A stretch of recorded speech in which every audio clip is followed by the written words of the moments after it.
Tuan Suami yang Kejam ditulis oleh author Miki Mouse 24 dan Sana Raja sebagai pengisi suara episode 41 TSJK 39.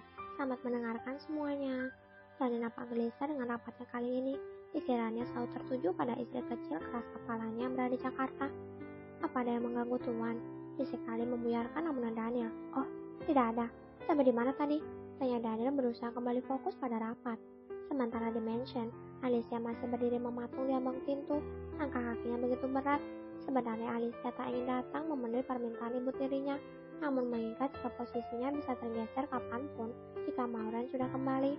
Dan setelah itu Alicia pasti akan berurusan dengan keluarga Dinata lagi jika waktu tiba. Untuk itu, Alicia dengan terpaksa tak punya pilihan selain menemui Maria.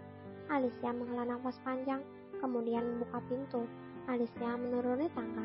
Kepala Alicia celingak-celinguk kesana kemari, mencari sosok pria parubaya yang memiliki hak istimewa sebagai orang kepercayaan tuan suaminya.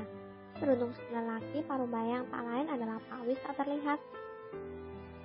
Keadaan mansion sepi. Memang di jam sekarang ini para maid istirahat di rumah belakang. Nanti sekitar jam 5 sore para maid akan kembali memasuki rumah utama untuk melakukan tugas mereka kembali. Alicia lega. Ia bisa keluar menemui Maria tanpa harus melapor pada Pak Wis. Alicia akan kembali sebelum jam 5 sebelum Daniel pulang dari luar kota. Ini akan aman baginya.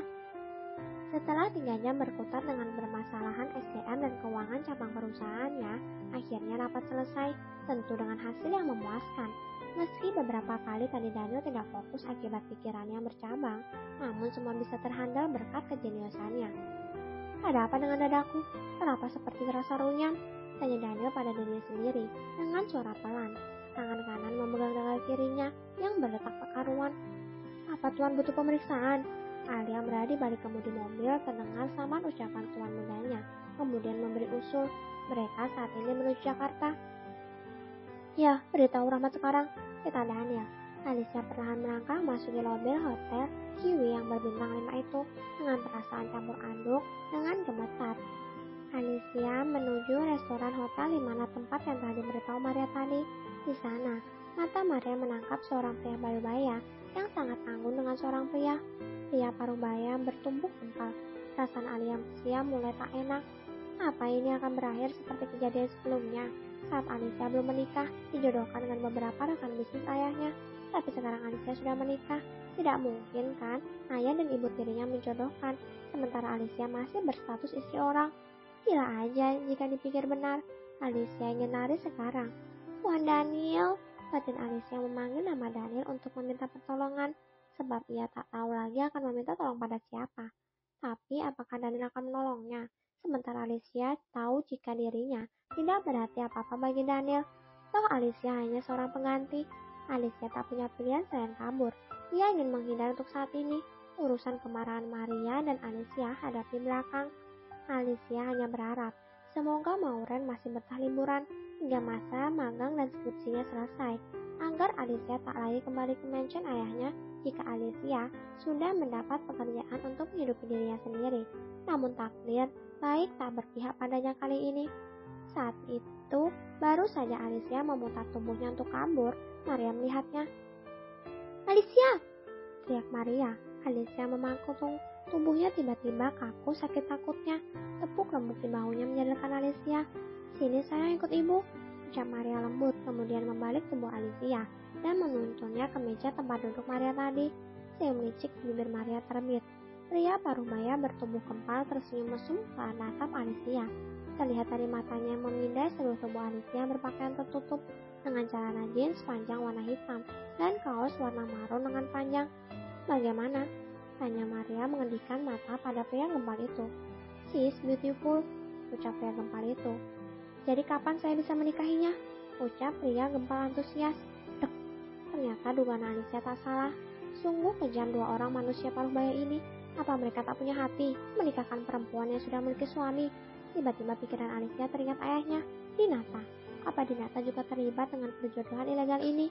Alicia yakin jika ayahnya juga terlibat mengingat sama ini, apapun rencana Maria pasti Dinata tahu. Begitupun rencana Dinata, pasti Maria tahu. Alicia memasuki rumah utama dengan ekspresi campur aduk. Letih marah, sedih, kecewa, bercampur jadi satu. Bagaimana bisa Alicia berada di takdir yang begitu kejam ini? Apa kesalahan yang pernah dilakukannya hingga dia harus menerima takdir ini? Rasanya Alicia tak pernah melakukan kesalahan fatal.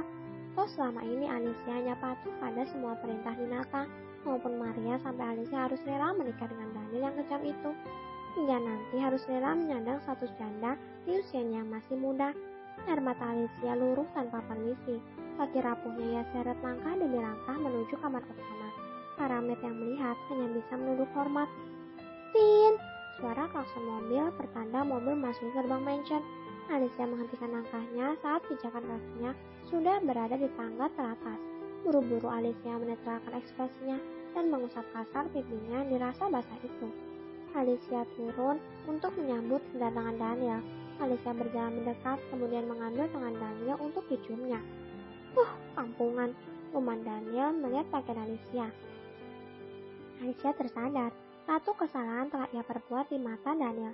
Salah satu peraturan di buku tebal fiksi berwarna hitam itu menyatakan bahwa Alicia tidak diperbolehkan memakai celana jeans dan baju kaos di dalam mansion, sebab dinilai tidak elegan dan hanya boleh menggunakan gaun, entah gaun panjang, sebetis, atau selutut. Alicia menanduk dan kasar. Hukuman apa lagi yang diterimanya kali ini? Apakah jika ada maid yang sampai melapor kalau Alicia baru saja tiba di rumah utama? Letak! Au!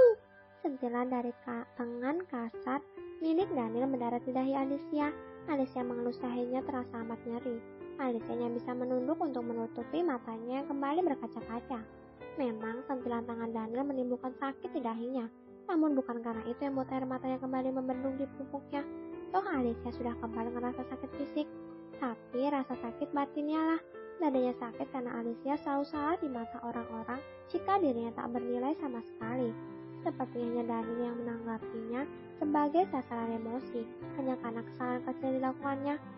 Jangan menunduk, Bon! Ucapan Daniel terpotong saat tangannya meraih dagu Alicia untuk menukakkan agar Daniel bisa melihat wajah Alicia. Daniel mengerjap melihat mata indah Alicia berkaca-kaca, bahkan air matanya sudah luruh di pipi mulusnya. Apa sesakit itu? Daniel hanya berani bertanya dalam hati. Cengeng, ucap Daniel akhirnya melepas dagu Alicia, kemudian beranjak memasuki rumah. Letak, tidak sakit. Gumam Daniel merasakan beberapa sentilan tangannya pada dahinya sendiri.